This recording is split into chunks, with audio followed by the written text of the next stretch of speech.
Good evening. I will call the meeting to order for the Coffeyville City Commission meeting for Tuesday, November 25th, 2025. Roll call by Melissa, please. Commissioner Faulkner. Here. Vice Mayor Van Oster. Here. Commissioner Hendricks. Here. Mayor Maples. Here. And Commissioner Jones is absent this evening. Okay, we will now have our invocation by Pastor Carl Dawson of Lighthouse Church of God. Would everyone please stand?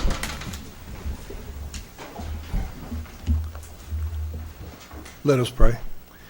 Heavenly Father, we humbly come before you this evening with a heart of gratitude and thanksgiving.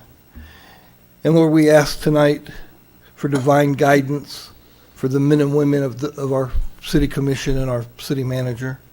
And Lord, we just ask you that every decision made will bring growth and blessing to our city. We honor you as the supreme guide in our city and all that is done in this city. May you place your hand of protection upon all of those who serve and protect this great community. And we thank you for all that you're doing in this city. And in the name of Jesus we pray. Amen.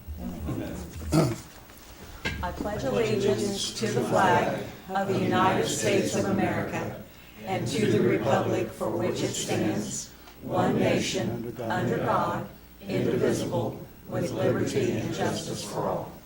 Thank you, Pastor. We will now have a review of the agenda. We've got some additions and corrections. So I am going to move to amend the agenda to add an additional $107,925.71 to the appropriation ordinance AO 25-22, to remove resolution R-25-132 from new business and add an additional executive session to discuss matters deemed privileged in the attorney-client relationship. I will second that.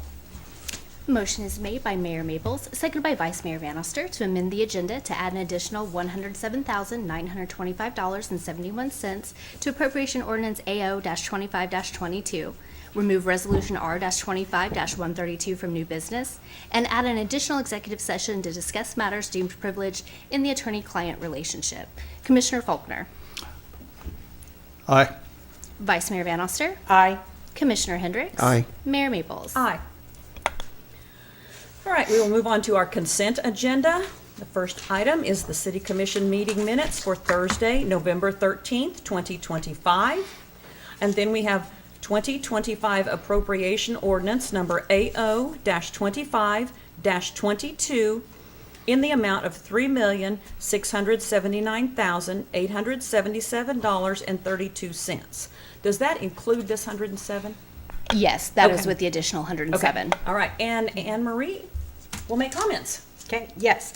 I have a few highlights from our appropriation ordinance. Keep in mind, this is just a few things that it takes to run our city. We have a payment to Algar Martin and Associates. This is for professional services, design and engineering on several projects that we have going on right now. The 8th Street water line, the Wilcox Street sewer, and our lagoon liner at the wastewater treatment plant for $19,099. We have an extra $21,221.85. These are for transformers, several of them, about 10. If you will remember, we get those way far ahead of time to have them because the availability is so hard to do right now. BG Consultants, these are some more design and engineering projects that we've got. We have the 100 acres west of town, the Luark Street CCLIP, pay estimate number 10 on the 2025 street maintenance project, the Gibson Street replat, and our 8th Street portion also that we're working on, $66,944. We have CDL Electric. This is for installing the street lights, if you remember, that we approved to pay for with and match with the grant money that we had gotten last time, $34,251. We have G&G Dozer, $6,850. This had to do with several roll-offs that we had at the tree dump for our citywide cleanup that we had in October. We have Grand River Dam Authority, $1,599,648.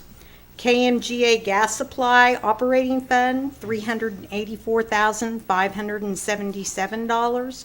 Cone Construction, this is for the pay estimate number 6 for the multi-use trail, $37,927. Logan and Company, $8,484. This is for several boiler repairs. We have LT Crest LLC. This is for the downtown, one of the downtown grants, I believe the last one for the those that are working on the old Crest building. We have Meridian Health. This is $43,192.60. These are for health claims that we have paid. We have Rubber Cycling LLC, $14,300. This is for rubber mulch at Feaster Park. If you remember at the last meeting, in the meeting before, we talked about some upgrades and doing some repair work up there. Southwest Power Pool, this has to do with the transmission service, $822,803. And then the Southwest Power Admin, $14,545. We added something at the end. This was for Bettis Asphalt. They have been doing the street projects that we have, $107,925.71. And then our payroll, $401,094.17. That's all I have. Did anyone have any questions or? I don't have any questions. Okay. If not, I will move to approve items 1 and 2 of the consent agenda as presented. Second. Motion is made by Mayor Maples, seconded by Commissioner Faulkner to approve items 1 and 2 of the consent agenda as presented. Commissioner Hendricks. Aye. Mayor Maples. Aye. Commissioner Faulkner. Aye. Vice Mayor Van Oster. Aye. Thank you. All right, we will move on to comments from the public. Any citizen desiring to address the commission shall be recognized, advance to the podium, state his or her name and address for the record. Comments shall be limited to 3 minutes unless extended by a vote of the majority of the commission. The commission does not hear matters involving litigation or city personnel.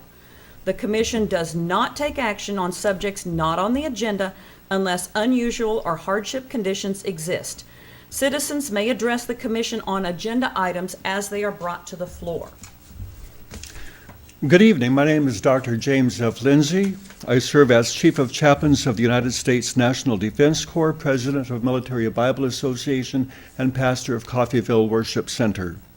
My office is located at 113 East 8th Street, Coffeyville, Kansas. Am I permitted to address Ordinance G25-04? I'm new at this. You're welcome to Okay. speak. Concerning vacant or abandoned buildings and the associated $500 penalty with additional yearly fees. Recently, I met with the Community of Housing Development Office to ensure that my building would not be classified as vacant or abandoned. During that visit, I was asked what the contents of my building were, whether I had set hours, and how the building was being used. Respectfully, I believe these questions raise concerns regarding the role of government with regard to ministries. A ministry's contents should not need to be disclosed to the government. Office hours for a church should not be determined or suggested by the government. And if the use of the building is being asked, that would seem to indicate it is not vacant. I ask the Commission to be mindful that ministries serve the community every day, often quietly, and do not always operate like retail or commercial businesses. For that reason, I am concerned that the ordinance as currently written or interpreted, or as I was told, could unintentionally result in government overreach or place undue financial burden on active ministries. Thank you for your time. Thank you. Thank you. Excuse me, Dr. Lindsay? Yes. Dr. Lindsay, what is the address of the building in question?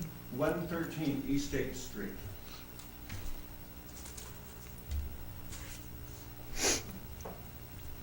Anyone else?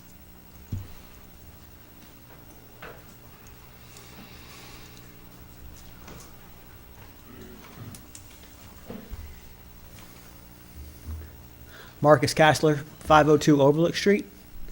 I'd like an update on the police department working with ICE. I checked the ICE website earlier, and we have been taken down for some reason. All of the task force have been taken down. Do you know anything about that? Okay. I'm here to speak against it. I don't know what's going on with the website. I feel, putting all politics aside, we are sending a very mixed message to the Hispanic and immigrant community. We eat at their restaurants. We shop at their markets. We have no problem hiring them for jobs. We sit by them in church. They pay taxes and contribute to local economy. They are part of the community, yet now, in this Trump administration, they are treated as the lowest of lows for simply wanting to live the life each and every person wants to live, the American dream. Coffeyville has around a 16% Hispanic population that could potentially lead to a lot of job losses, taxes not coming in, and students leaving the district. Coffeyville already has a declining population. Do we need to add more? How are you going to do kids events like Fill a Cruiser and be the same people who give them the toys, and these same people are going to take their friends away, their friends and family away possibly? How can we back the blue when they are targeting a vulnerable population? I would like to know how the commission feels about this agreement, and if so, remember, this will be your legacy as a commissioner. I have concerns over legality of this constitutionally. I have questions over liability because agents all over ICE seem to target the wrong people. I have questions over, should we worry about foreign exchange students that come here? Do they have to carry papers? Who has to carry a paper? Do you actually have to show papers? According to state statutes, you may not have to. There's so much to know. I would like to suggest that you have an open forum if this goes ahead, and at least inform the public of what's going on. I think that's the least we could do. Thank you.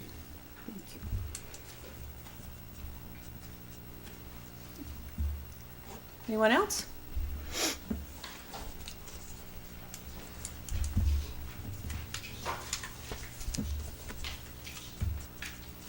My name is Robert Greenwood Jr. I reside at 915 West First Street. Lived in Coffeyville the last 20 years. I lived in Coffeyville previously in 1975 and 1976. I'd like to speak to the police department agreement with ICE. I was wondering if I would be permitted to leave a statement with copies for the mayor and the commissioners. This is a statement issued by the United States Conference of Catholic Bishops in November, I believe it was, this month. And in that statement, it's a very lengthy statement.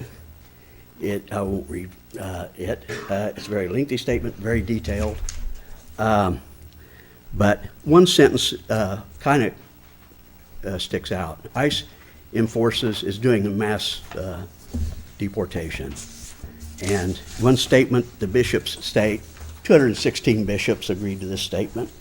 But one of the statements they have is, we oppose the indiscriminate mass deportation of people. And that's all I have to say. Thank you. Thank you. Thank you.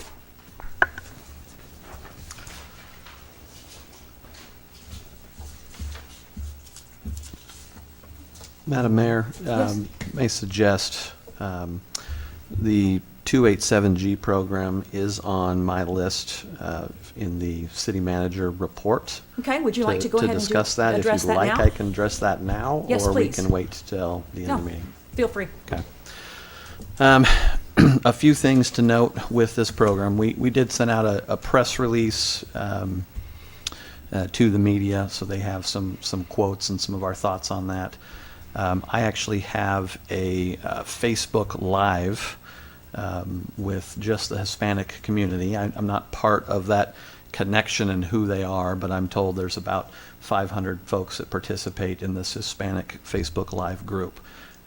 Chief Bromley and I will be on that tomorrow morning at 8:30, taking live questions from that community and expressing what this is about. Several months ago, maybe probably a year ago now, as the administration changed, and got a variety of questions and thoughts from commissioners. And so staff was looking into what are we legally supposed to do? How do we understand our relationship with ICE? What if they show up? How does this all work? Now, our police department has experienced this over the years with different administrations. As we looked into that, the options that ICE reached out to us, and I'm assuming they reached out to communities all over with different programs. So, unbeknownst to me, early on in this, our police officers can not do the job of ICE. They're not legally permitted to do that job. Just like if we go out to John Deere, a lot of people think that's city limits. It's not. If we have interaction, like the roads are ours and the airport is, but John Deere's not, some of the other businesses are not. If we pulled someone over in the course of duty and it turned out that we did that within the county limits, we don't have a jurisdiction there. So the same goes with federal. We don't have jurisdiction. And so what this program is meant to do is to create partnerships with local law enforcement and give both free training as well as the ability to act on certain things. The city of Coffeyville chose the task force model of the 287G program. There are two other models. One is, I would say, maybe more opportunistic in supporting ICE, and the other one is a jail model, which we have more of a detention facilities, not jail. That would be the county.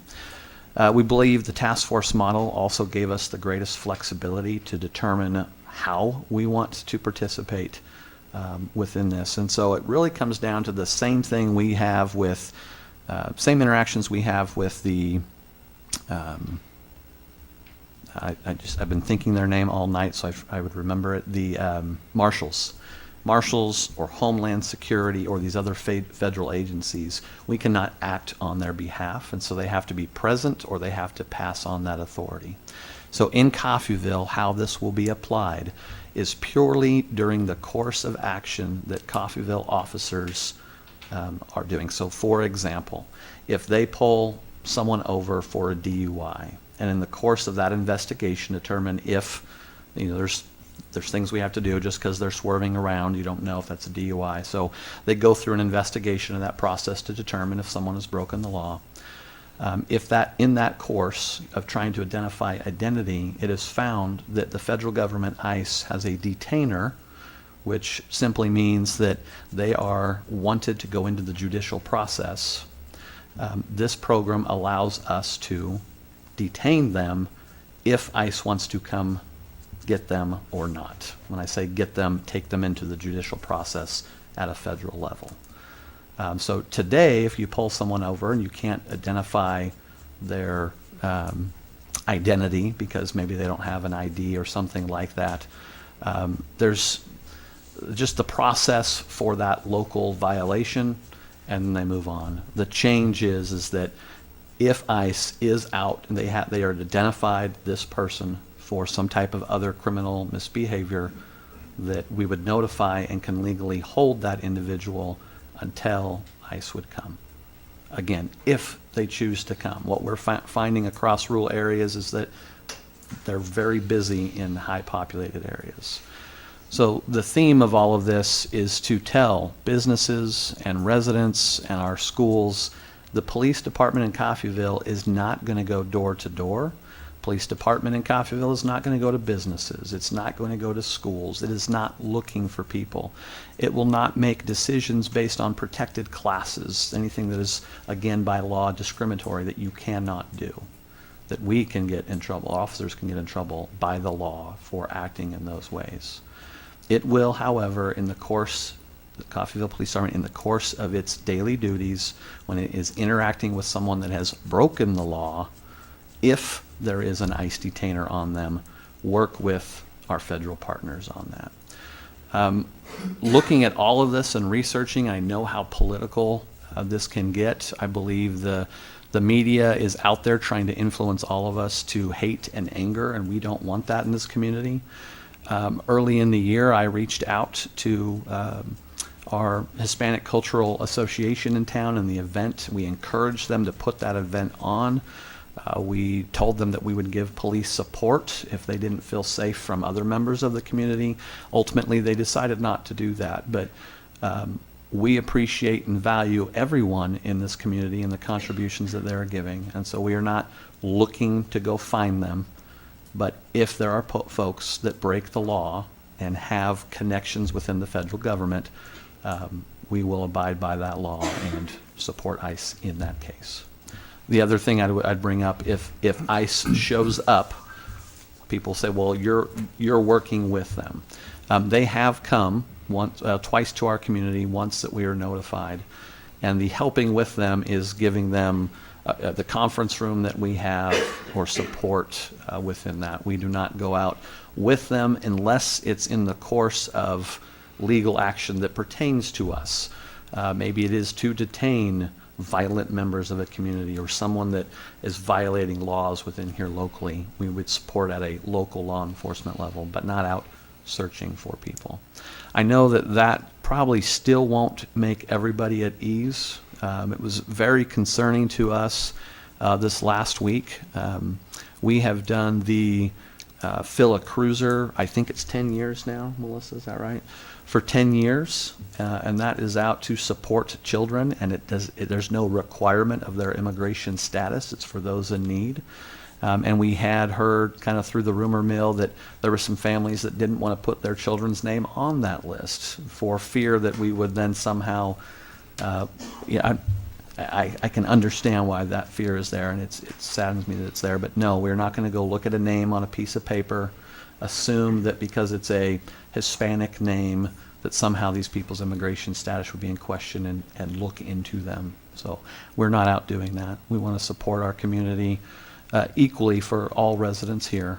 And there is a boundary of federal law that we have to follow and support, and Coffeyville will do that within the bounds of that federal law. We're going to let the politicians, not you politicians, politicians above all of you, play politics and do the back and forth.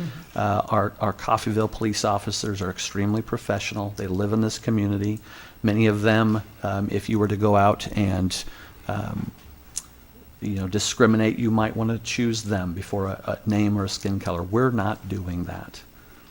And so hopefully people hear that message. We are trying to find a boundary between extremes on any side and believe this is a very healthy middle ground for our community, keeping lawbreakers off the streets. Thank you. Yeah, thank We you. appreciate I'd like to make an addition to your comments there. You mentioned the Fill a Cruiser program with the police department. I'm a member of Kiwanis, and yesterday Chief Bromley was present to give us an update on the Fill a Cruiser program, its history, number of children supported, and he was receiving a donation that we made to help the police department do that. He mentioned that they were anticipating about 220 children that would be served this Christmas because of that program. And I asked him, based on a previous conversation that I'd had with him, about the what they refer to as the shadow population. And this is the population that former Commissioner Kassler just mentioned. And I asked him, what percentage do you anticipate any of children from that shadow population being served through this Fill a Cruiser program this Christmas? And he said probably about 50%. So I submit, as you said, our police department, we're not out knocking on doors, trolling, looking for illegals. As a matter of fact, they've gone out of their way to provide a meaningful Christmas to some of these children who may not have anything to get Thank you. Thank you. All right. Do we have any other comments before we move on?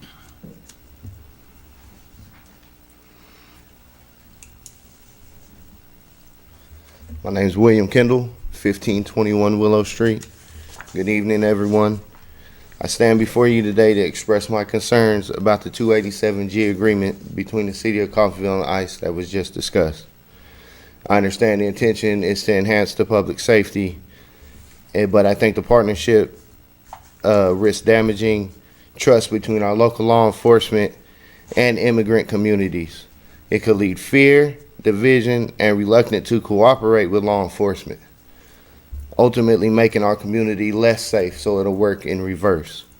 Moreover, this agreement could also hurt our local economy. Fear of deportation might deter immigrant families and workers from participating fully in our community, potentially leading to labor shortages and economic instability. And I urge our city leaders to reconsider and rescind the 287G agreement and focus on policies that promote inclusivity, trust, and economic prosperity for all residents. Thank you.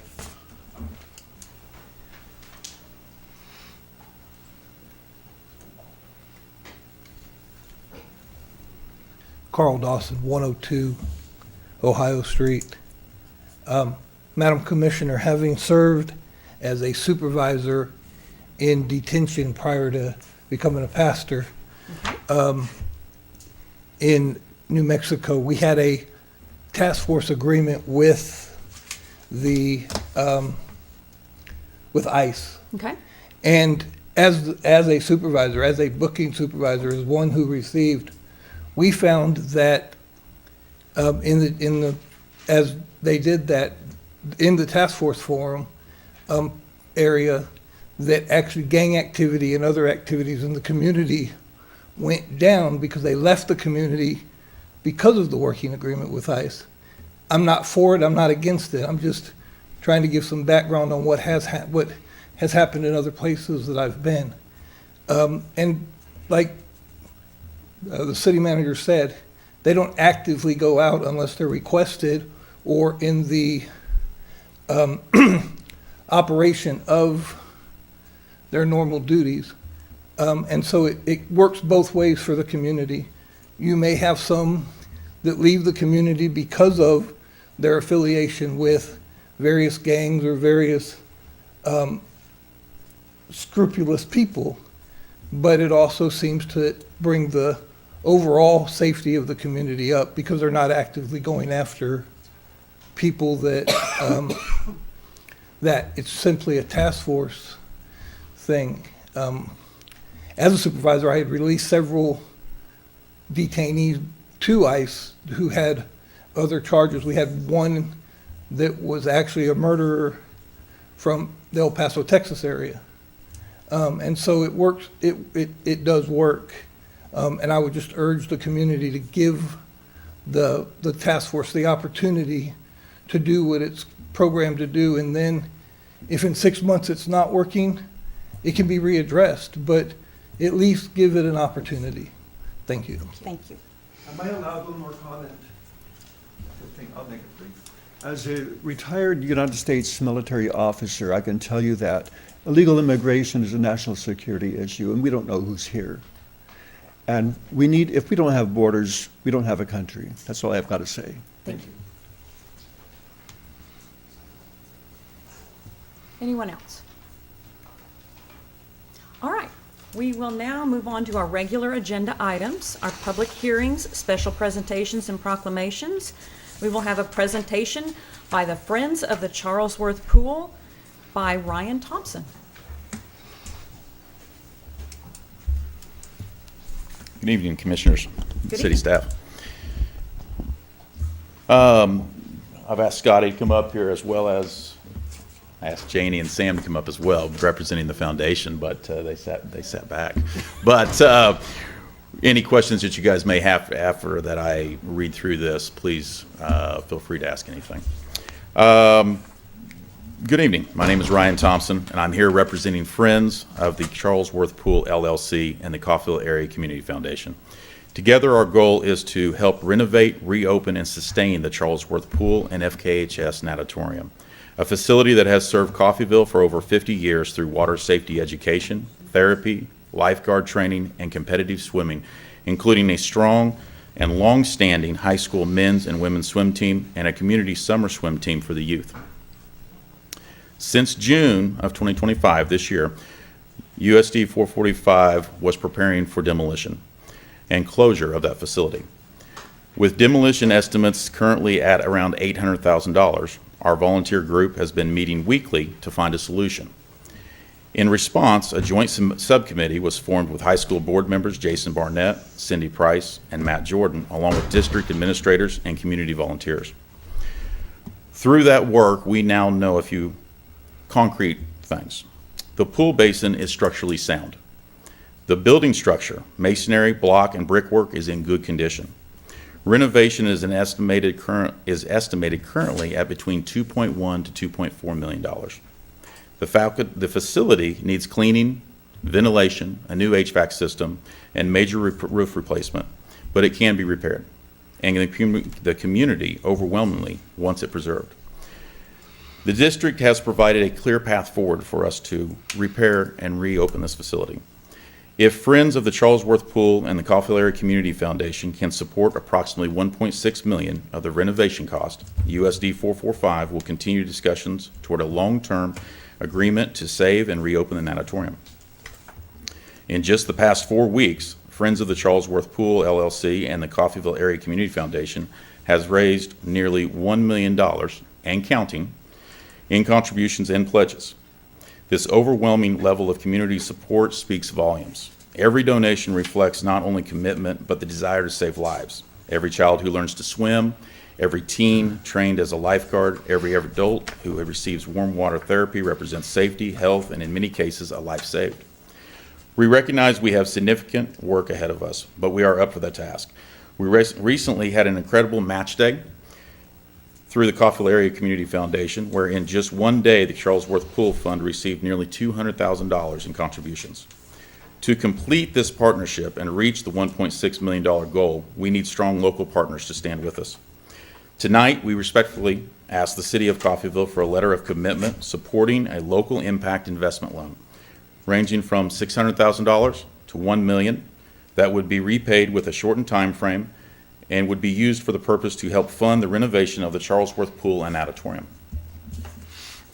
The investment will prevent the demolition of this critical community facility, leverage the private dollars already raised, strengthen our grant applications, and restore year-round access to swimming, therapy, training, and life-saving education for Coffeyville families. Before I close, I just want to thank the volunteers, the donors who have supported this effort, the city commissioners and the city administration for your leadership and vision, and to the USD 445 administration and Board of Education for providing a path forward for this partnership. Not one of us wants to see another historic quality of life asset lost in this community. This natatorium is part of Coffeyville's identity and legacy, and together we have an opportunity to save it. With your support, we can reopen this facility, restore life-saving programs, and ensure that future generations have a safe place to learn, grow, and thrive. Thank you for your time and dedication to Coffeyville's future. So do you have any questions? I have a question. Yes, sir. Going to ask you to possibly either confirm or deny what I'm going to, from my perspective at this point, just label a rumor.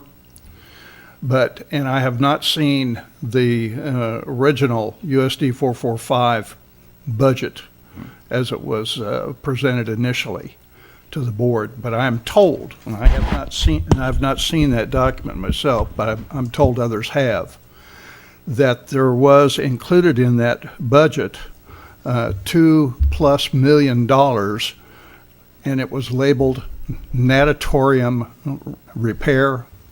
And in a subsequent budget that was produced, that number disappeared. And when challenged, administration said, well, that really wasn't a line item entry. So, it's gone elsewhere. So my question is that true? Did that happen Do you know if it did or did not? I don't know, be honest with you. But what I can say is that we've had a lot of discussion, a lot of conversation with USD 445 administrators and the subcommittee group, along with other board members. They have been aware of this issue. They have talked about it. I know that there has been the conversation about where these budget dollars are spent best for the school and for the students is what they're working on. And so what we've tried to partner with them on is coming up with a way for the community and the school to both come out with a positive outcome of this situation, where we can use private dollars and donors' dollars to be able to fund part of this renovation. And that's where we're focused on right now. Okay. Question. Sir? What did the demolition bid or estimate come in at? So right now, we're working off an estimate of $800,000. We are still waiting currently for a current RFP to come in. I think with the end of year and the holiday coming this week, we have not received that yet. And of course, the board office is closed this week also with Thanksgiving break. But we have been told that we will receive that very soon and very shortly. So I am estimating that it will be somewhere around that. And that's the number that currently our subcommittee is working off of is that $800,000. Any more? And we have a guarantee that they will commit that to the renovation? That has been the conversation so far, is that the That school they will. board will commit whatever.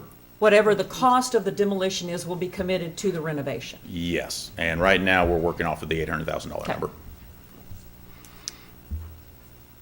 Next question is, has there been any more updated, accurate information on the cost of the roof repair?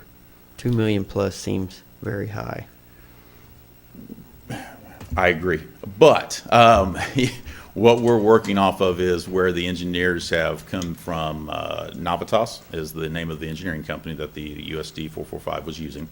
We have been able to meet with their engineers, and we have been able to have an in-person meeting, go over line item by line item through their budget.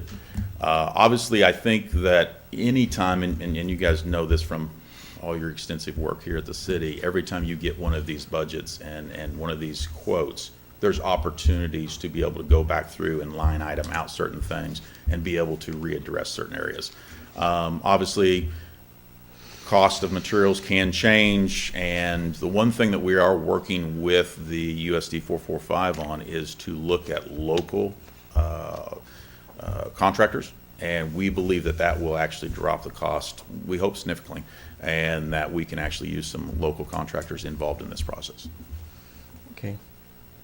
All right, my next comment question, kind of a, Yeah. you just hit on it. I know it's the job of the school board to figure out how best dollars are spent for the students. Right. So there seems to be a disconnect here in opinion between community members and the board and probably other people is, let's say the demolition cost $800,000. Let's say a roof repair costs 1.6 or 1.8 million when you get aggregate cost. So there's a differential there of $1 million. And to spend $800,000 to tear it down, not have a pool, not have a building, is this option. And to spend $1 million more to have a pool for the kids, for students, for community, is $1 million. And there's a disconnect of a lot of people saying, yes, that's worth it. Others saying it's not. It seems the administration is saying that that's not worth it. That's not the best dollars spent for the kids. So how do you change that opinion? I'm gonna let you narrative? finish asking that question. I think what you can take away from that is what we've been able to do in a short period of time through Match Day alone, $200,000 plus for a community of our size. That right there is better than any survey that you have ever paid for. because people are actually giving you their dollars in hopes that you can move projects that are important to them forward in a community of our size. And I think what you gained out of that survey is that the pool was the #1 listed item on there in contributions and donations. And for us to be able to move that forward in such a short period of time with social media, with outreach programs, with trying to make sure that it was communicated to the public of what was going on with the pool, I think that shows a level of support that is hard to get anyplace else for anything else. And so when you get that level of support, I think you find that you're able to start changing opinions. You're able to open people's minds up to, man, this is an important thing, you know. And so that is our hope, that we can change people's opinions on that and be able to make sure that everybody understands how important that is.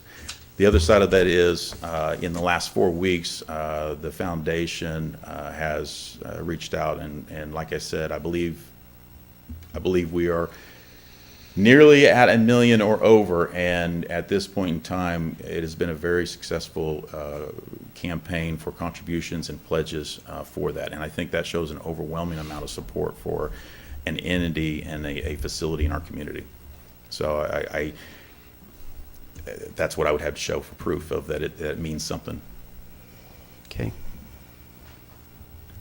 I had one more question, comment, if they Go did. ahead. So would you talked about a loan. Mm-hmm. So after initial fundraising, and there's a gap, possible loan from the city, would you be the same group fundraising to repay that loan? Yes. And what guarantee, if any, could the city have? Well, the loan would be to the way that we understand that this process is going to work is that the loan would be to the Friends of the Charles Worth Pool LLC, which has a fund and is in partnership with the foundation. We have to have that to be able to enter into any interlocal agreements with the USD 445 school district and to be able to have a written partnership on that. The agreement is going to be with the foundation and with that group right there to make sure that those payments are remade to the city of Coffeyville.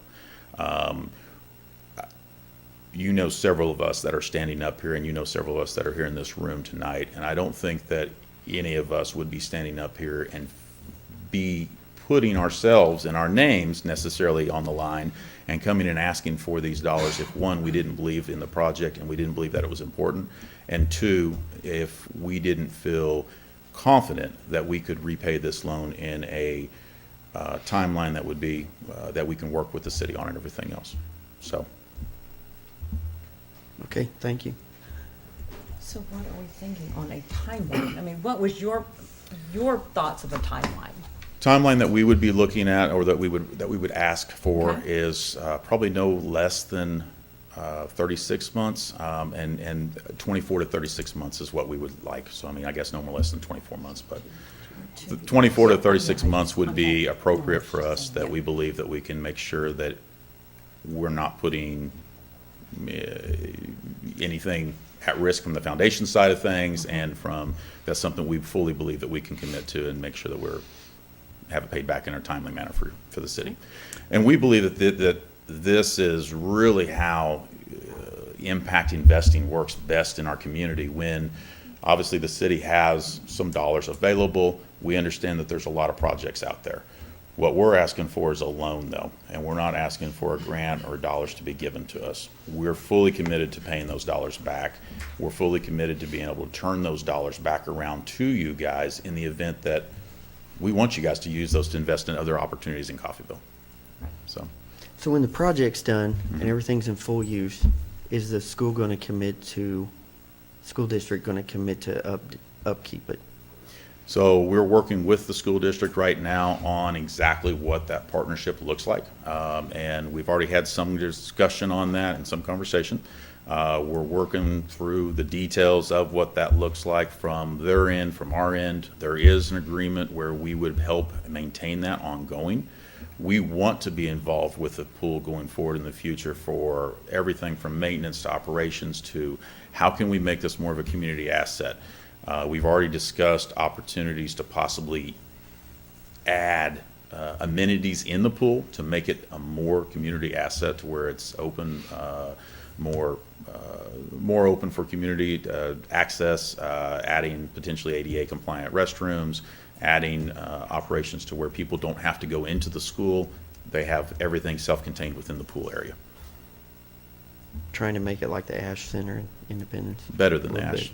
but- Better than that. Well, same idea, I guess is what I'm getting at. Same idea of use. Yes, you know, what I believe that you can gain out of that is, you know, the Ash Center is a busy place up there, and there is a lot of people using that facility on a regular basis. This facility here has a lot of opportunity, and it's got the opportunity to be just as busy and be just as much of a community asset as that facility up there.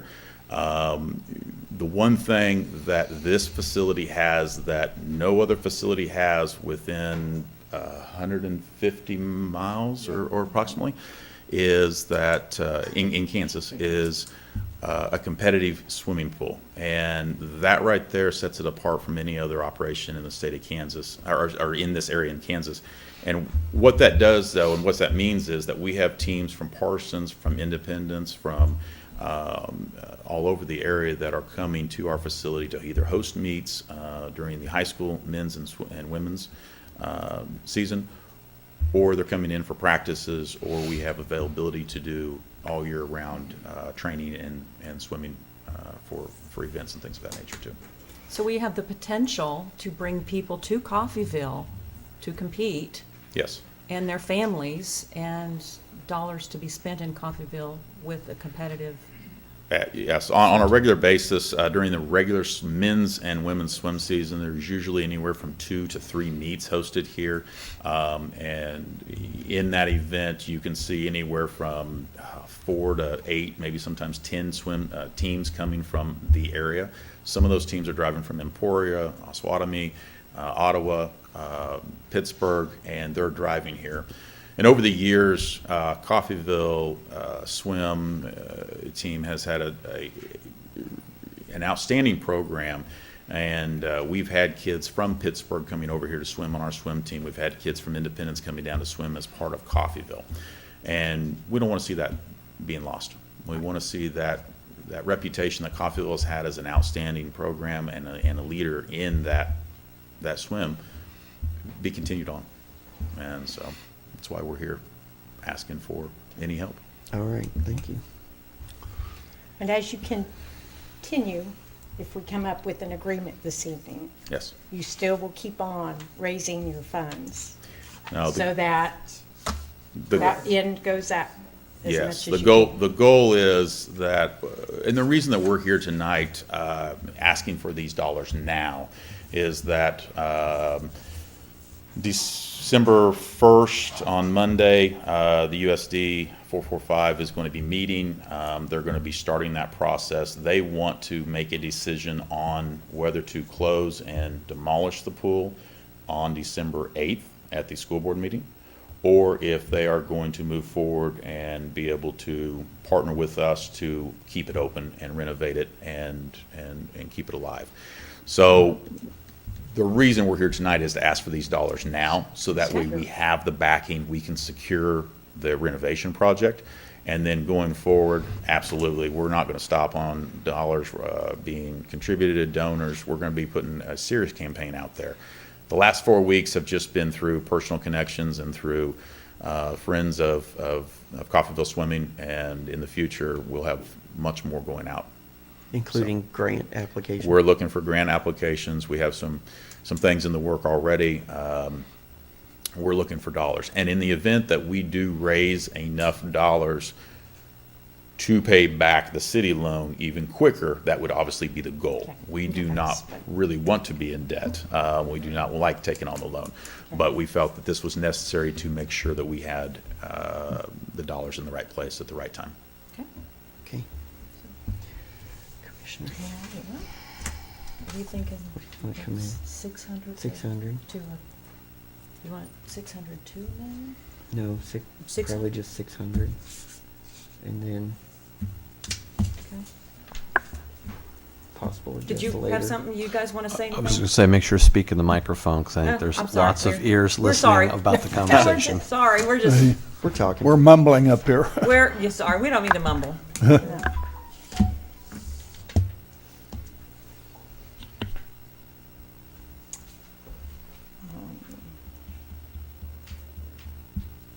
Would suggest some questions that need to be answered as we go Well, through this thinking process.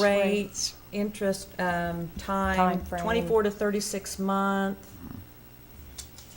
4% interest. I mean, what are you thinking?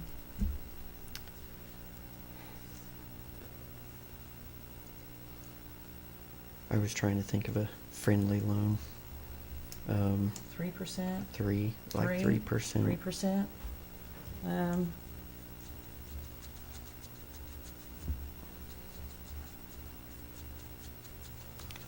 So, The last Just- economic development loan that we did was at 4%. Just make sure you're looking at apples to same. apples on what the city's Okay, done. that's what I was thinking. Maybe asking you to Is it- pull back from memory, but should we decide to honor this at a certain level, where would the funds come from? Yeah, the funds would come from Fund 180. We have, that money is set aside as economic development funds, and really the only funds the city has that could be appropriated towards a loan like this. Okay, All right? all right. So, And just for reference, I know this has gone out in emails there. There's about $1.2 million within that fund.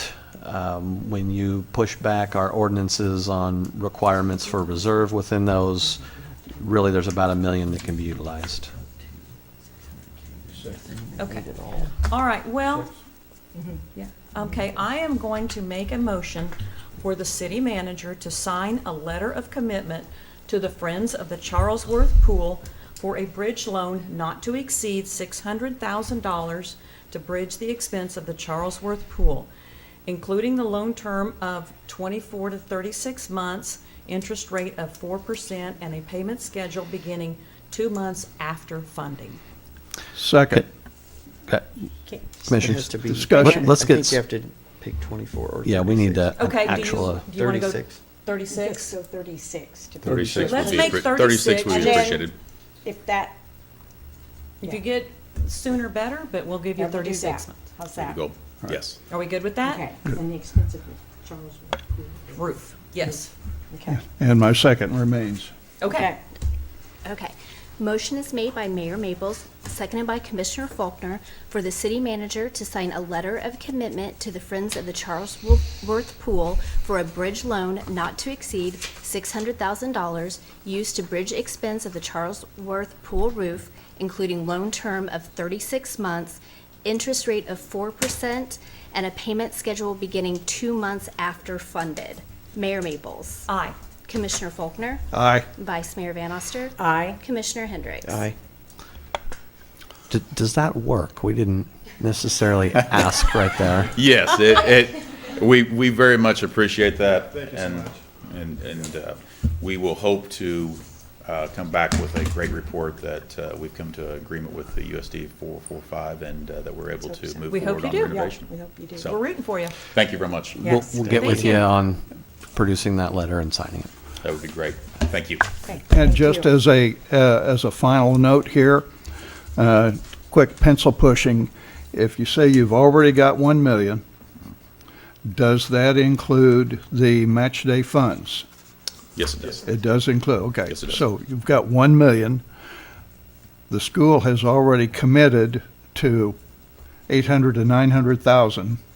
We just put 600,000 into the kitty. And if my numbers are correct, that takes us up to about 2.4, 2.5 million, which exceeds the projected renovation cost, Yes, sir. correct? Yes, sir. Yeah. So there should be no excuse for the administration and the school board not to approve renovation, correct? We hope so. Well, Thank you. hopefully- We look forward hopefully to it. this renovation cost comes under 2 million and you won't even need this. We hope to be a partner throughout the whole phase and be able to reduce those costs, absolutely. All So, right. thank you very much. Thank you. Thank you. Thank you. All right, moving on to old business. We will have the second reading of ordinance. You want me to wait? No? Okay. Does everybody Ord- want to stay or? Some of them will stay. I guess we probably have a group that would probably like to leave, I guess. Okay, I will wait just a minute. It's going to be a riveting meeting, Ryan. You should stay. You're missing exciting. all the fun.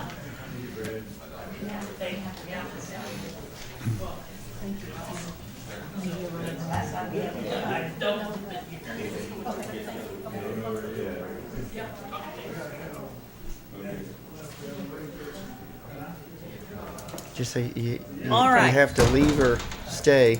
Yeah, pick one. All right, second reading of ordinance G-25-08, an ordinance amending certain provisions of Chapter 42 of the Code of Ordinances of the City of Coffeyville, Kansas, relating to utility security deposits and delinquent utility funds accounts. Since this is our second reading, I will make a motion to approve the second reading of ordinance G-25-08 as presented. Second?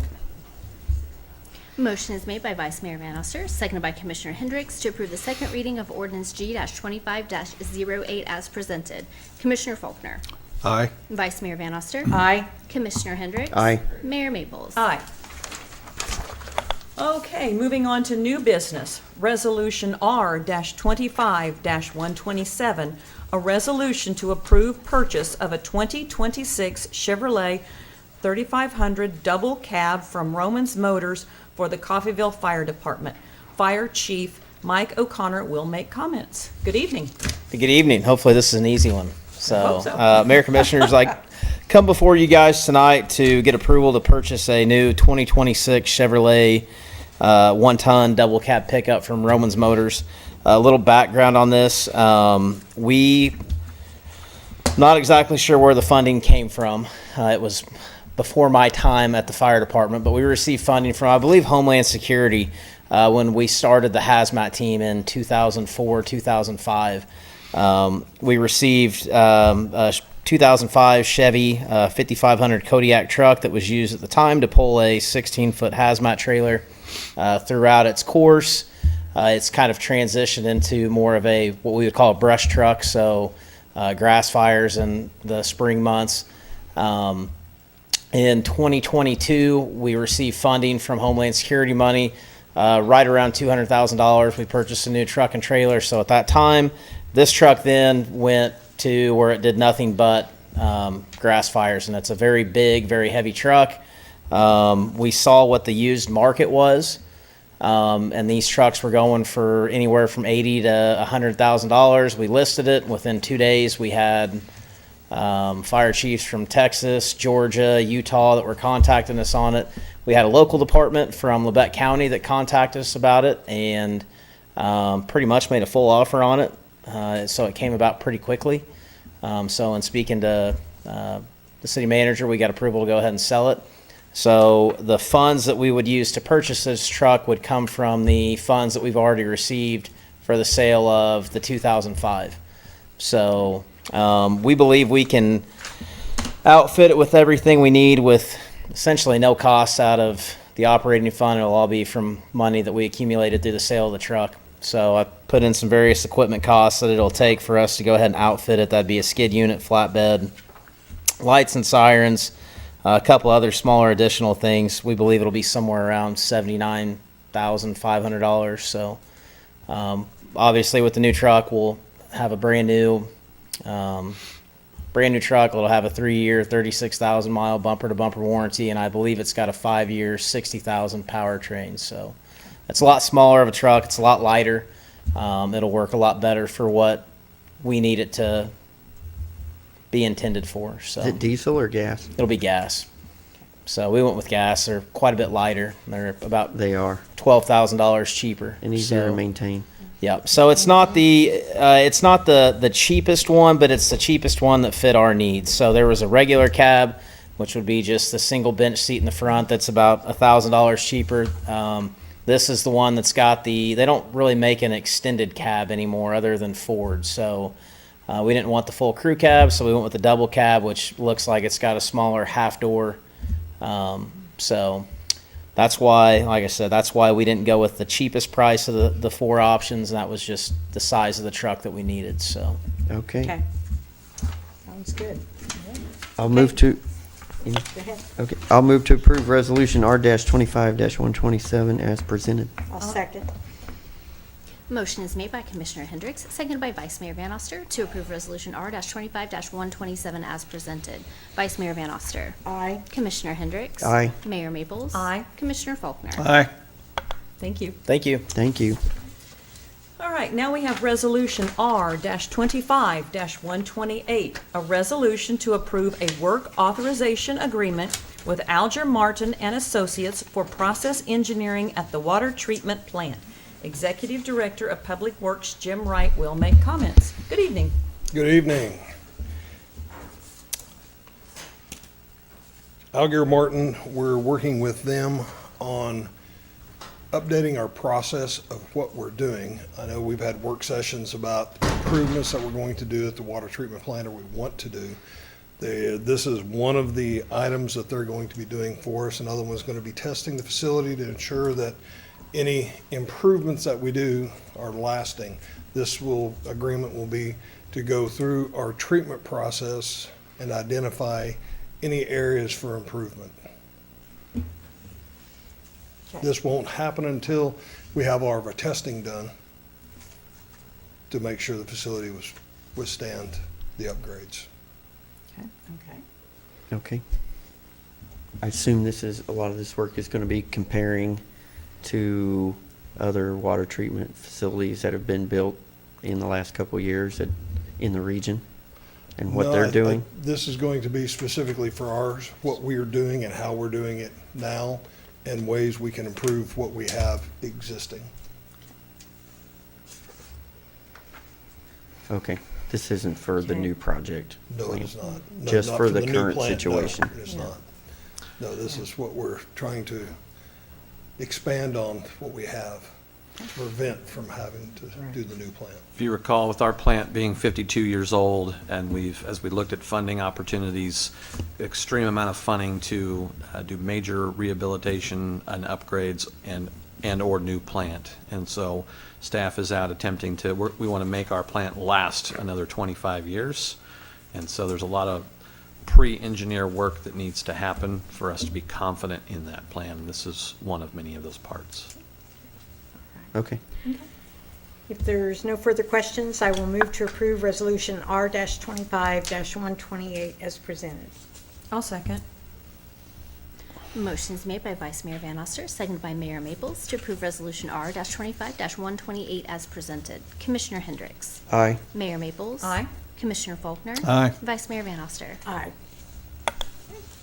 Now, Resolution R-25-129, a resolution to approve a construction contract with JKS Construction Incorporated for the replacement of 11 stormwater inlets on 11th Street. Executive Director of Public Works Jim Wright will make comments. We opened bids here recently to improve the inlets along 11th Street, Highway 166. We have found some places that were faltering and decided that we need to take immediate action. So we had those designed and they were bid out. We opened the bids, and our recommendation is to approve the contract with JKS Construction. They are also the ones that performed the work at 5th and Santa Fe. That was Is that when completed that this summer. fell in? Yes, Okay. that is correct. And though I know you have notation here, this was the single bid you received, That is correct. But it was within It was, the engineer's estimates or below. engineer's estimate was $164,000. Okay. Their bid was $151,000. Okay. I talked to the engineers. They had 5 prime contractors held plans. They had 3 plan rooms that held plans. They reached out to 12 construction companies and 1 survey company, notifying them of this bid. They were notified by multiple companies that they had too much on their plate currently and were unable to bid. Okay. And you were satisfied with the previous work they did for us? Yes, yes, we were. All right. All right, well, if there's no other questions, I will move to approve Resolution R-25-129 as presented. Second? Motion is made by Mayor Mabel, seconded by Commissioner Faulkner to approve Resolution R-25-129 as presented. Mayor Maples. Aye. Commissioner Faulkner. Aye. Vice Mayor Van Oster. Aye. Commissioner Hendricks. Aye.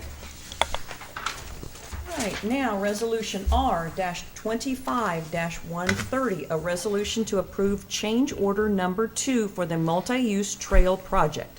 Executive Director of Public Works, Jim Wright, will make comments. This will be change order number 2 and also the final for this project.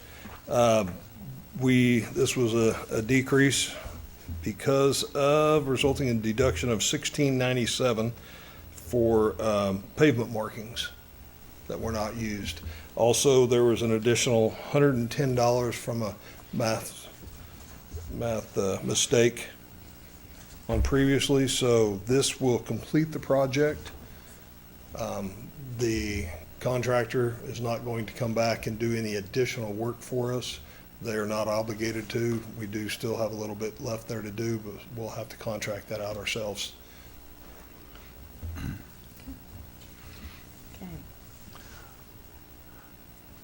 It's not often we see a reduction. You are correct. That doesn't happen very often. Okay. If there's no further questions, I will move to approve Resolution R-25-130 as presented. Second? Motion is made by Vice Mayor Van Oster, seconded by Commissioner Hendricks to approve Resolution R-25-130 as presented. Commissioner Faulkner. Aye. Vice Mayor Van Oster. Aye. Commissioner Hendricks. Aye. Mayor Maples. Aye. Resolution R-25-131, a resolution to approve change order number 1 with J. Graham Construction for additional work on the CRMC Street Improvement Project. Executive Director of Public Works, Jim Wright, will make comments. As you're aware, we are in the process of doing some road work around the hospitals. Also, we completed 4th Street from Buckeye to Sycamore Creek Bridge. During part of that construction, just east of Klein, ran across some unsuitable sub-base material, which caused the excavation, us to have to excavate quite a bit there. I believe it was 207 feet by 33 feet, went full depth, brought that back up. So that is part of what this change order is covering. Also west of Klein, on the south side of 4th Street. The road at some point in time had been widened and only had 2 inches of asphalt on it. We went to do the milling and went through the asphalt into the subgrade. So we put the asphalt back and then just overlaid 2 inches over the top of it, which filled in the gutter line on there. So we have approximately 591 feet of curb and gutter. This is a change order to cut that out, raise that up on there. Also, I believe there was 2 driveways and also 2 additional curb cuts where a ADA access.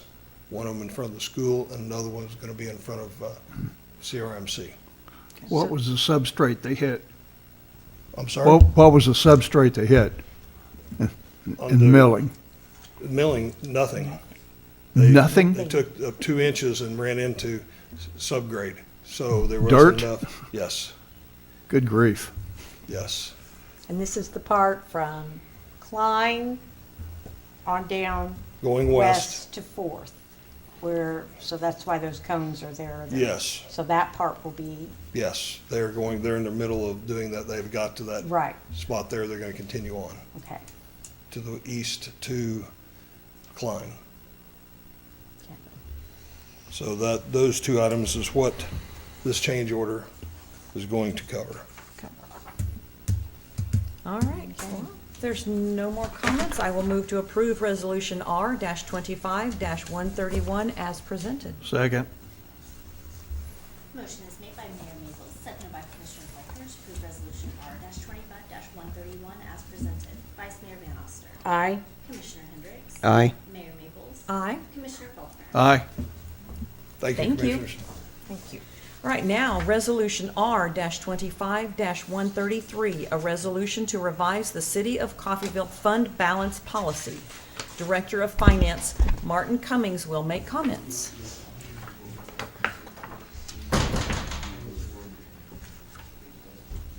Good evening, Commissioners. Good evening. Good evening. I am glad to say I can talk again, so. Okay, A lot good. better than last We're time. glad. You're welcome to ask me questions now. Okay, We'll try not to. Oh. we'll let you off easy. So what we're asking today is to make some additions to the existing policy, just for some fun background. The original policy was established in 2014 and was actually signed by then Mayor Faulkner. And so we are just asking to revisit certain additions to that language that contemplate some of the what were perhaps unanticipated operational realities at the time that we now have to look at and deal with. I think for the sake of brevity, what I'd like to do is just very quickly read to you the excerpts of the additions that we are making, and then invite you guys to if you have any questions or comments go from there. So the first thing that we've done is we have added an additional definition for a term that we are now introducing to the policy. It's the term is pass-through expenditures. Those are defined as expenditures incurred to convey or transfer money from revenues intended for a third party to the city, for which the city has been designated as the administrative custodian. A great example of that would be the CID funds that we receive from the county, the CRMC money, or the ad valorem funds that we receive for the library. Okay.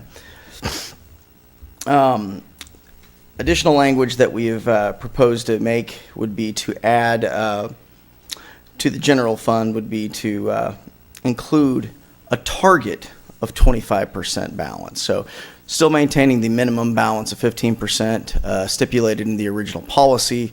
We simply believe it's important and prudent for the general fund to try to keep that fund reserve as healthy as possible, particularly given that in our current state of affairs, we are tending more towards general obligation bonds, so when we do have to go out for debt, as opposed to revenue bonds for the various utilities.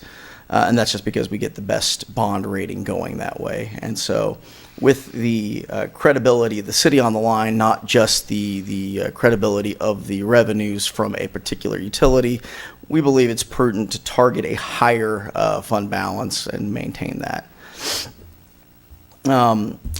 For special purpose funds, this is where we invoke that pass-through language. So at the very end of the existing paragraph, we have added this language. Funds established for pass-through expenditures are not subject to any minimum fund balance requirement. However, funds containing normally budgeted expenditures and pass-through expenditures are still required to maintain minimum reserves based on the budgeted expenditures that do not contribute to the pass-through expenditures. The perfect example of that is the library fund. So in the library fund, we have two types of expenditure that occur within that fund. One is the expenditure incurred when we convey the funds from the state, from the county on ad valorem tax through our mill levy to the library. We have no authority to retain any of those funds. So to set up a reserve policy based on something that we are not allowed to maintain, that's not really on us. If the library wants to have their own reserve policy that they want to maintain on those funds, that's their prerogative to do so. However, we do still own the building. We own the maintenance. We still have budgeted expenditures around that. And so our fund reserve policy should apply to that portion of the expenditures within that fund. So simply wanted to make sure we were addressing that in the language of the policy more expressly. Okay. And then the last addition that we have made is for business funds. And for the purposes of this policy, business funds shall not include the aquatic center, golf course, or the airport. And it is expressly for the purposes of this policy, and I want to make that clear. And the reason for that being such a large portion of the accounted revenues from these funds are derived from other city sources. They are being subsidized largely by other business funds. And so with that, we in consultation with our financial advisor, Baker Tilly, we've determined that it would be almost impractical to hold those funds accountable to a reserve that they have no chance of even maintaining on their own. So because at the end of the day, it's just going to be more money out the door from other funds. So with that, are there any questions?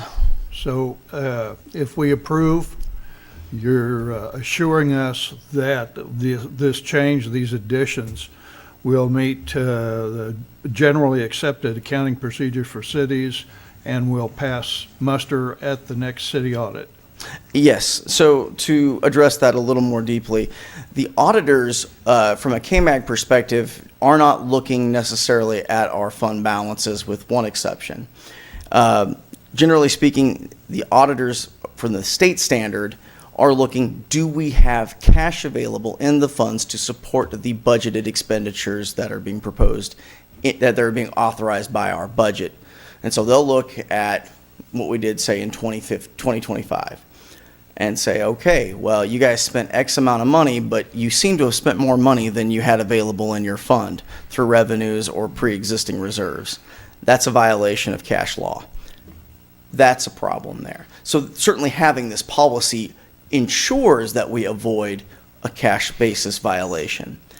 However, within the audit, it is stipulated, and this is purely within the framework of our utilities, that there be 125%. We maintain a cash reserve of 125% of our debt service requirement. This particular policy articulates 100%. So there is actually a slightly higher threshold that we meet on those. So, but in any case, there is no statutory requirement that we have such a policy as defined here. So this is us going above and beyond what is required by the state, because we deem it prudent to have this policy, and it's being executed rather than by a city manager. We're having it executed and authorized by city council. It's executed by the mayor, so that this is, the idea being that this is something that is of some duration, of some lasting impact, that it isn't just changed willy-nilly. Again, the changes we propose here are points of clarification rather than changes to any core component to the policy. So these should last another 10 years. One would hope. All right. Any other questions? No, you pointed out the main things, and I understand why you have to do that. So if there's no further questions, I will move to approve Resolution R-25-133 as presented. Second. Motion is made by Vice Mayor Van Oster, seconded by Commissioner Faulkner, to approve Resolution R-25-133 as presented. Commissioner Hendricks. Aye. Mayor Maples. Aye. Commissioner Faulkner. Aye. Vice Mayor Van Oster. Aye. Thank you. Thank you. All right, now we have ordinance G-25-09, an ordinance to amend chapters 8 and 20 of the Code of Ordinances to adopt the 2024 Building and Construction Codes and the 2024 International Fire Code. Director of Community Development, Amber Dean, will make comments. Hello. Hi. Are we ready to go through this line by line? It's only 100 pages. I know, I was going to say. What are you doing? That was a long read. Right. So we Picked out. started updating our building codes in April of this year. So we've spent 7 months going through these books and our document to make sure that we're making the right choices for our community. This involved review from every department, several staff members, our city attorney, our city manager, and we even reached out to developers and contractors for their input on our draft.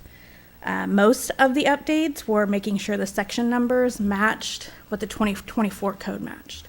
I'm not going to go over every line, but I do have some key highlights. I have time. You have time? Yeah, sure. Appendix BM was adopted in the IBC and IRC code. This is for 3D printed homes. We did not adopt the 2024 energy code. It makes it more expensive and a lot more difficult to build in Coffeyville, and this is one of the main feedback that we got from our contractors and developers. We changed the footing depth from 12 inches to 24 inches, and this is in the IRC code. We added basic standards to ensure workers can safely reach and service appliances in the attics. This includes proper access opening, walkway, and small service platform in the attic. In our IPC code, our plumbing code, cellular core PVC and ABS pipe are no longer allowed because they are more prone to failure. I do not know this for sure. This is what I was told by our staff members. We added a definition in our NEC code for mini split systems. They're now defined as 2 separate machines, an indoor air handling unit and an outdoor condensing unit. And the updated electrical code requires a disconnect located outside next to the outdoor unit so it can be safely disabled and serviced. In our demolition update, Article 10, currently sewer lines must be capped during demolitions. We added that the city must inspect the sewer cap before backfilling. In our Board of Appeals, Article 16, we changed the Planning and Zoning Board will now serve as the Board of Appeals for building and zoning matters. It eliminates the need for 2 separate boards. And then in Article 17, this is for our landlord licensing. We have dealt with an increase of rental inspections, a decrease of people actually getting their license, or waiting until December to finally get their license for the year. So we made quite a different changes in here. We added some definitions. Apartment building is a structure with more than 6 rental units, and rent-to-own lease purchase agreements count as a rental property until the title transfer is officially recorded with the county. This is a loophole that people have been using for years. It's not a rental, it's a rent-to-own, and so they haven't had to get a landlord license, go through inspection, and a lot of these properties are the ones that would fail inspection, so we're trying to close that loophole. We updated landlord licensing fees. Apartment buildings will have a different fee structure. New landlords will pay, like if they're brand new to the city, they'll have pay the full fee. If it's a renewal, it's a lower fee. We have a reinstatement fee, so if you fail to renew your license, there's a higher amount that you'll pay. And then we have a utility transfer fee.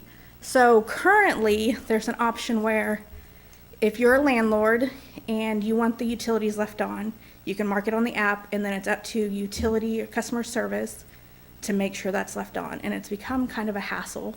And so now we're putting it back on the responsibility of the landlord. If you want that left on, you need to call, pay the transfer fee, and we'll leave it on and put it back in your name. We included the housing quality standards into Article 17. It was a standalone resolution. Now it's all in one document, so it's easily accessible. And then we added license enforcement. If a landlord does not obtain or renew a license, or if the license is revoked or suspended, the units must be vacated and cannot be rented again until a valid license is issued and they pass inspection. So we've had a lot of landlords that would fail inspection and then sneak a tenant in and we didn't know, or they just failed to renew their license. We have a lot of properties that just didn't renew and they have tenants in there and they haven't gone through inspection. So this kind of closes that gap as well. Any questions? I want to add a few things there. Thank you, Amber. That's a lot. On the fees, so those fees to renew each year being lowered, part of that is your transfer fees for electricity now. So we weren't trying to keep the same higher renewal and then also get you on transfer fees. So that's why you saw some of that lowering. And so if you have a tenant in there for 3 years, you're not going to be paying those fees. If someone's in and out of their regular, there are those transfer fees. A lot of this is us trying to make sure that fees aren't just arbitrary. We have a fee. Well, is there administrative work and effort and technology and resources the city has to put in to manage that? The other part of that reduction is turning it back over to landlords as your responsibility to tell us. It was a very interesting 18 months. A lot of phone calls about, well, I put this on that paper application, then there's multiple applications. We also have a digital system, and there's a different note in there from the time that you called. We're trying to remove the redundancy of bad information and put that accountability really to the owner of the property. Does it need to be turned off? Does it need to put in your name, someone else's name? So there'll be a transition as we downstairs learn that and pick up on that. It may take folks a little bit longer to get on board with that, just because of it'll be a change. The other thing, we also, in this case, reached out to landlords. As we started this project, we were trying to decide, should we just ungrandfather? We've got 600 some odd properties.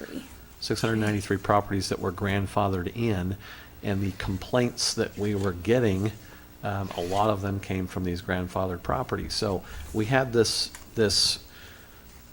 back and forth. There's property rights that we want to be careful of. There's also housing standard rights, even at the federal level. And so how do we balance the two of these here? So this was not intended to go out and ungrandfather in, but again, bring some accountability on those transfers back and forth, still maintaining the proper rights. We had several landlords that were worried that, again, I think a word earlier today was used as government overreach, that we're trying to get in and trying to look more often.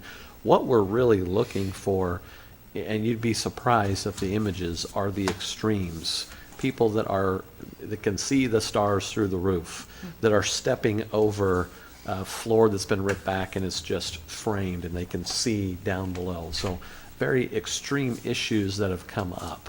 We're not out trying to get in every home just because we want to be the government and make sure you're doing it. But there are folks out there that have extreme issues, and we're trying to help on the other side too. So we know this is a very delicate balance, and we're hoping these changes, reflect that we're looking at that balance and understanding both sides of an issue there.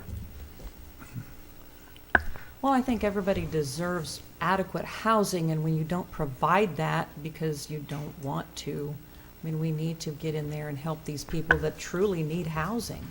Well, and there's a obligation on both sides, an obligation that if you are signing a contract with someone, that have you looked at the home that you're going into? Do you agree that it is in a condition? And they can report those things to the city and say, this isn't in a livable condition. So there's accountability on both sides here, on those who own the property and those not to sign agreements when it's an extreme issue. And we've had that. We've been surprised by that. Like, why would you have signed this and then lived in it for 6 or 8 months, and now you're coming to complain? So we're trying to catch that stuff early on as well in that process. We appreciate the work. Yeah. I had a question. I did read through some of this trying to find something that was of concern. To me, it's something that came up, and I was wondering, so you have in the electrical code, you have to have GFCI outlets next to kitchen, water, but let's say you have a kitchen and you have 6 outlets in the kitchen or more, and they all have to be GFCI or ground fault. However, there is a way that you can go in the panel where the switches are, and you can put a GFCI there. One, if it links all those outlets, then you don't have to put a GFCI outlet at each one of the places. It's back in the panel. It's a breaker. It's a GFCI breaker. breaker. Is that allowed? So Is that explicitly allowed in the should code? be. 'Cause So I want to say it's probably in the 2024 IBC. So that book that you're looking at are just things that we really amended. If I'm wrong, we're pretty fluid and we work pretty well with people. So if somebody presented this to our electric department, our building code, and they were able to show that it's safe, we'd be willing to work with them. And Yeah. Yeah. We should be able to tell. So, first, this is an international code. A lot of the changes you're seeing in there are things that we may have removed or adapted for us. So, overarching it's a code that's and it's most up to date, is going to consider that. We do have a second reading. Amber, will you go and Yes. find that and bring that back for our second I reading? definitely can. Should be. Okay, if there's no further questions, I will move to approve the first reading of ordinance G-25-09 as presented. I'll second. Motion is made by Vice Mayor Van Oster, seconded by Mayor Maples, to approve the first reading of ordinance G-25-09 as presented. Mayor Maples. Aye. Commissioner Faulkner. Aye. Vice Mayor Van Oster. Aye. Commissioner Hendricks. Aye. Thank you, Amber. Thanks. All right, now we have the city manager's report. Thank you. A few things to note. As you know already, we have signed an agreement with the animal shelter for the city to step in and support at a higher level from operational aspect. We will be on the radio on Monday morning, I think at like 8 or 8:10. Both the Coffeyville Friends of Animal and myself will be on there kind of just talking to the community about what those changes mean. As of December 2nd, the staff that is out there today will switch over and become City of Coffeyville employees. They're all part-time employees out there right now. There will be 3 of them, and they'll just see a new name on their paycheck as we continue. We will be putting out, we have some internal applicants already for the full-time position that will go out there. We're in the process of solidifying that as well. So you'll see those changes. You'll hear about those changes. Animal control response time. This just continues to be a major issue. And I need people to know, and I need people to communicate to others that, unfortunately, as much as we would like to respond to every single call about a cat walking down the road or a dog walking down the road, we do not have the resources to do that. We have created a SOP, standard operating procedures, with 3 levels of priorities within that. And PD has that, dispatch has that, our team has that, and there'll be calls where we are taking a note, we're jotting it down. We'll keep the address on file, we'll keep the location, we'll keep the information that's provided so we can use that in other cases. But they may not see a response to that. And so you can sometimes get on Facebook or other places and they're saying, boy, I've called them 7 times, they haven't done anything about that. Oftentimes you get a call for a dog and you show up and there is no dog or there is no cat. The police deal with this as well, right? There's a noisy car that is driven by and you go to that, there's nothing to respond to. And so we get into the second 2 priorities and there is going to be immediate responses, slower responses, and no response. So that's something we have to do. Hopefully we can get to a point where we're effective and efficient enough through our licensing, through our spay and neuter programs, for our trap and release programs, all of these things that we'll be implementing as the animal shelter gets underway, that we start seeing those calls can decrease because we are having other proactive approaches to animal control that we haven't had in the past. Water rates. We had a good work session on that several weeks ago. We've been working on those rates, dissecting that data, and we're to a point where we're going to start coming to have conversations. So we expect conversations to be had, and we'll have data to show you in both of our December meetings. We don't plan to have any conversation on that in our first January meeting. We're attempting to move things to either side for that meeting so we can turn that into a work session, some orientation and conversation with our new commissioners. And so the second January meeting, which I believe is the 27th, will be coming with specific data on requests to increase those water rates. So we are working on, just like we did with electric, what communication strategies, the whys, all that data. We'll start having those conversations in December and then present end of January.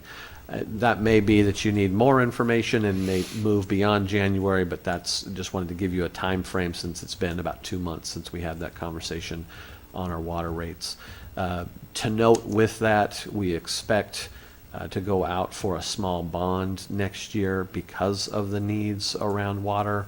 And so these rates are pivotal to knowing, can we get that bond? Can we fund the debt service for that bond, and how much can it be? So that's why those conversations are going to kick off before we get into meatier projects with water, including some of our engineer studies that have to go through a process before we can confirm that we could even go that route for a bond. So this is the first of lots of water conversations this next year. On Monday, I had one of our new commissioners come out, and we spent about 4 hours touring our water plant, our wastewater plant, the steam plant, and our new generation plant. It was really good, I think, informative and eye-opening at a level. Most people don't understand the inner workings of those plants, how they worked. We talked about the difference in fund type. So we really looked forward to having a second tour. We have one more commissioner that wasn't able to make those dates, and we're in communication to hopefully get that commissioner out before they start as well, to understand that big, meaty interactions that the city has. December meeting, I believe, is on the 20, just wanted to make sure we were 23rd. So our commissioner's going to be here. We need I'm here. all four of you if we do. No, I'm not here. Yeah, I am. I'm trying to think. I'm looking. 22nd is a Monday. No, I'm here. I will be here. I'll be here, but we'll have out-of-town family in. Can we do it like the 18th? I can't do it the 18th. Oh, you can't? No, I went by the calendar and what's on. 19th, Friday night? I'll Really? have Friday meeting. No. What else am I gonna Well, the 23rd, that's been on the agenda. I mean, it's been on the calendar.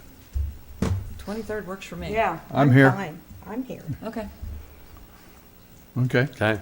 So do? Not a real great night for me. but- hopefully all four of you are here, because we can't do it without four. So we'll keep talking about that in our next meetings as well as we get closer. We're still a month out there. Talked about 287G already. Happy to, I know I've had conversations with each of you at different levels on that program, with our ICE program there. Really is intent to work within federal boundaries, really, that we have and should work in, not to go out and search and look for and discriminate against people in our efforts. We want the community to feel safe. We want them to feel like they can call EMS and call fire and call PD for those services, that in the course of that level of work, this has nothing to do with it. But if you are a lawbreaker here in town, that may be where you have those interactions. Or if you've been some extreme law breaking in other parts of the country, and then you break something small here, that may be where you see us involved in that program, but not out actively looking at all. Union negotiations, we talked about this. We've presented those numbers out. We were, thank goodness, our budget predictions got us really close to what our wage predictions were, and so we're moving forward with that and don't feel like we'll have any major budget shortfalls from what we've already predicted within the regular wage. And with that, I'm done. Thank you. All right. Thank you. Any comments from commissioners or staff? Just one. Talking trash again.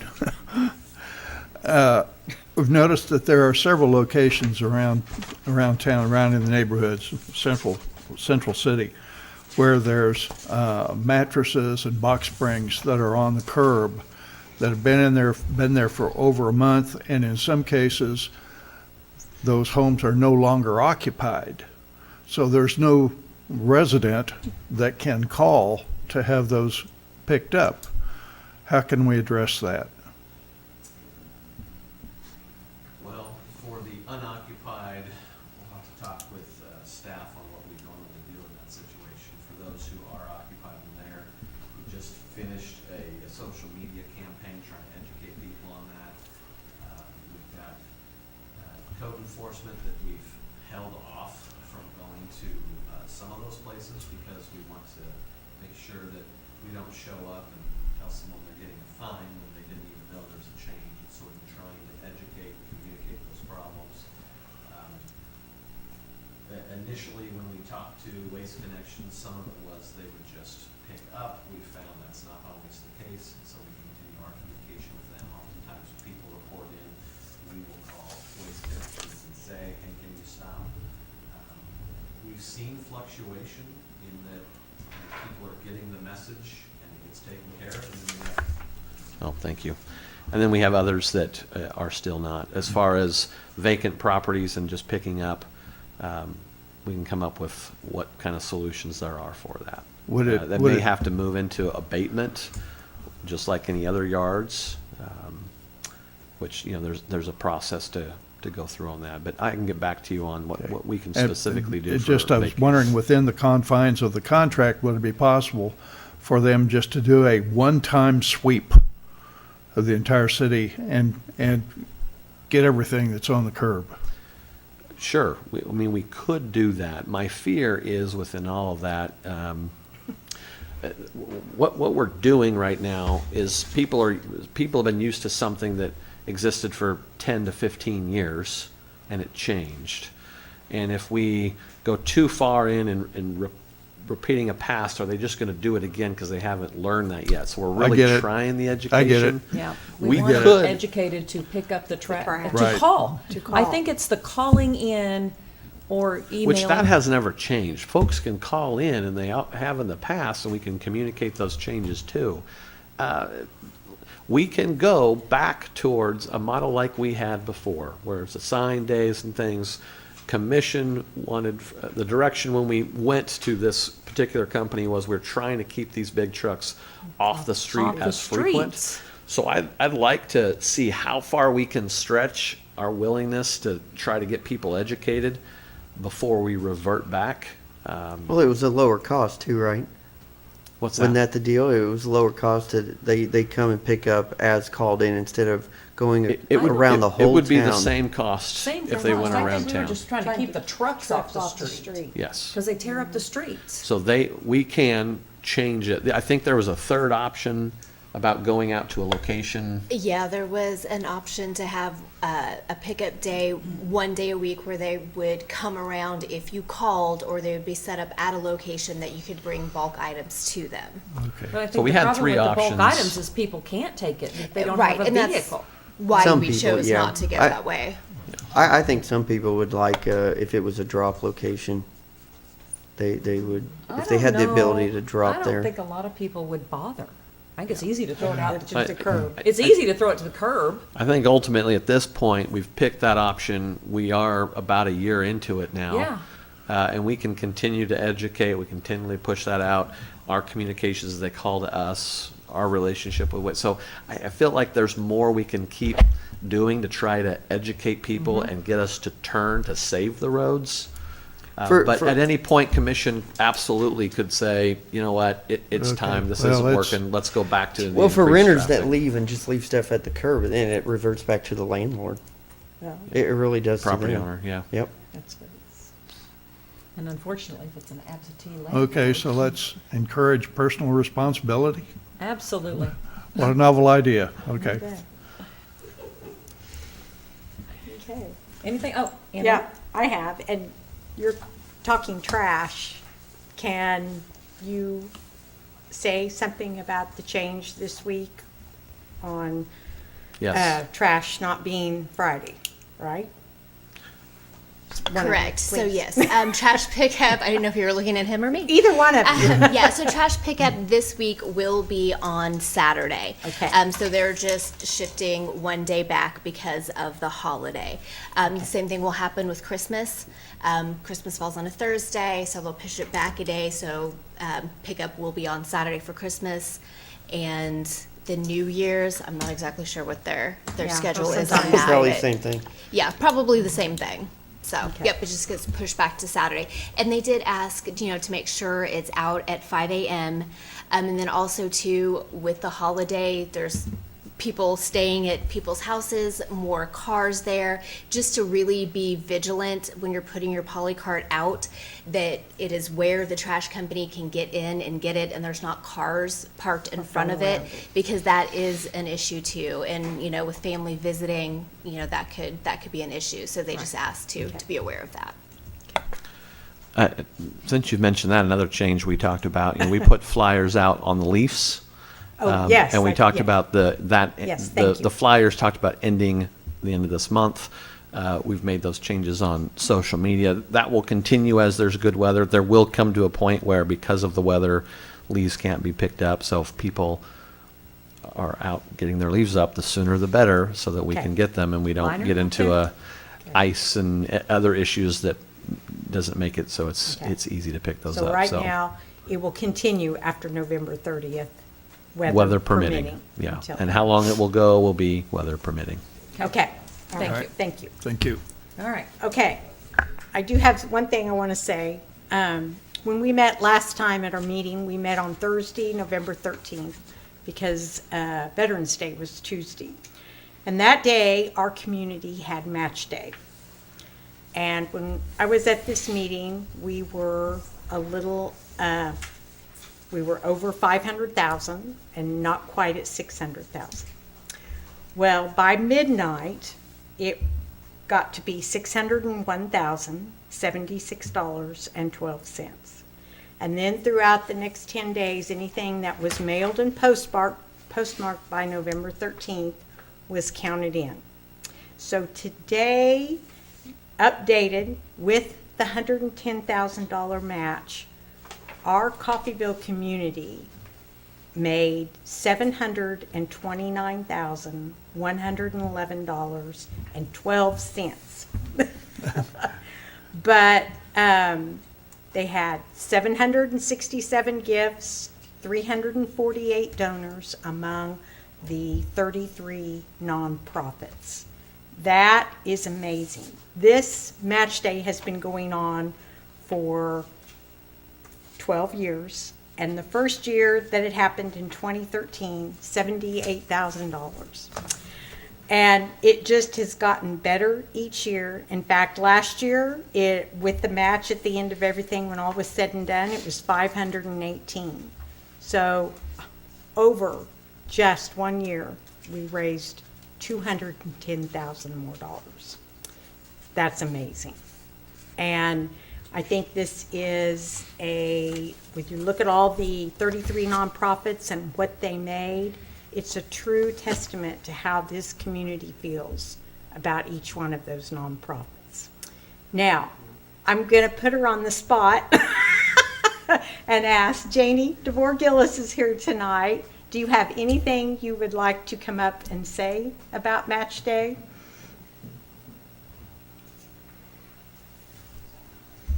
Well, it was amazing. Yeah. So I just think it says so much about our community and the people, you know, honestly, people who care about Coffeyville. The people here and then people who have gone on and still hold Coffeyville in their hearts. So it's just, it's unique. It's unique for a community to be able to do this. Okay, yes. So, and thank you all. We appreciate your support tonight.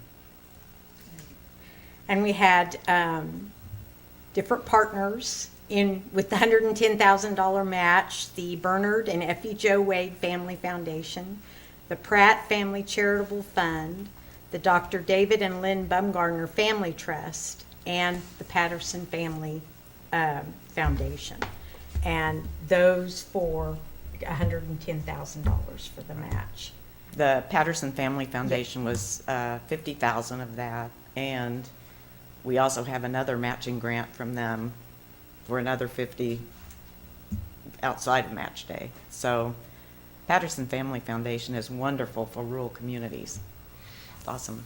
Yes, it is. So last year, the total impact to the community over the 12 years was $2,150,119.18.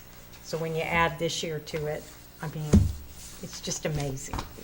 And it's a And the true, benefit, it really helps strengthen, the match goes to their endowed money, which helps sustain those organizations. So the gifts that come in are, can be used right away by the organizations. And, it gives them funding for the future as well to really sustain what they do. And they're the frontline people. They make all the difference in Coffeyville. Thank you. So they appreciate it too. thank you, thank you. But anyway, it just amazes me, what our community can do. So I just had to share again. Thank you. You're welcome. We appreciate that. All right, now, I am going to move to recess to executive session for consultation with the city attorney regarding matters that would be deemed privileged in the attorney-client relationship as permitted by KSA 75-4319B2 of the Open Meetings Act, to include the city attorney, city manager, director of community development, director of finance, and Steve Morrison with MTI for a period of 45 minutes to reconvene in the commission room at, Can we have 5 minutes? yeah, let's, 9:05. That's Yeah. fine. Huh? That'd be enough. That's enough. Is it 9:05, 9:10? 9:10. 9:10. 9:10. Second. Second. Motion was made by Mayor Maples, seconded by Commissioner Hendricks, to recess to executive session for consultation with the city attorney regarding matters that would be deemed privileged in the attorney-client relationship as permitted by KSA 75-4319B2 of the Open Meetings Act, to include the city attorney, city manager, director of community development, director of finance, and Steve Morrison with MTI for a period of 45 minutes to reconvene in the commission room at 9:10 p.m. Commissioner Faulkner. Aye. Vice Mayor Van Oster. Aye. Commissioner Hendricks. Aye. Mayor Maples. Aye.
meeting for another 15 minutes. Okay. Is that a motion I need to make? Yes, let's do Okay, that. I move to extend the meeting by 15 minutes. Okay, extend executive session by 15 minutes. Okay. Motion is made by Mayor Maples, seconded by Vice Mayor Van Oster to extend the executive session 15 minutes. Commissioner Faulkner. Aye. Vice Mayor Van Oster. Aye. Commissioner Hendricks. Aye. Mayor Maples. Aye.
we all here? Where's Paul? I don't know. Go ahead. Okay. Since you're going to say Go ahead. we've come back and. Yeah, we're going to resume our meeting. Okay. I'm going to make a motion. I'm going to move to authorize the city manager to execute a letter of commitment with MTI/Steve Morrison for purposes of facilitating the development of up to 30 housing units within the city of Coffeyville, to include a financial inducement of up to $20,000 per housing unit to be paid by the city, subject to the terms and conditions of an agreement to be framed and executed by the parties. I'll second. Motion is made by Vice Mayor Van Oster, seconded by Mayor Maples, to authorize the city manager to execute a letter of commitment with MTI Steve Morrison for purposes of facilitating the development of up to 30 housing units within the city of Coffeyville, to include a financial inducement of up to $20,000 per housing unit to be paid by the city, subject to the terms and conditions of an agreement to be framed and executed by the parties. Vice Mayor Van Oster. Aye. Commissioner Hendricks. Aye. Mayor Maples. Aye. Commissioner Faulkner. Aye. Thank you. Okay. Now, you want to do the next one? Now, I will move to recess to executive session for consultation with the city attorney regarding matters that would be deemed privileged in the attorney-client relationship as permitted by KSA 75-4319B2 of the Open Meetings Act, to include the city attorney, city manager, director of community development, and the director of finance for a period of 10 minutes. To reconvene in the commission room at 9:35. I'll second. Motion is made by Mayor Maples, seconded by Vice Mayor Van Oster, to recess to executive session for consultation with the city attorney regarding matters that would be deemed privileged in the attorney-client relationship as permitted by KSA 75-4319B2 of the Open Meetings Act, to include the city attorney, city manager, director of community development, and the director of finance for a period of 10 minutes, to reconvene in the commission room at 9:35 p.m. Commissioner Hendricks. Aye. Mayor Maples. Aye. Commissioner Faulkner. Aye. Vice Mayor Van Oster. Aye. All right.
I'm sorry.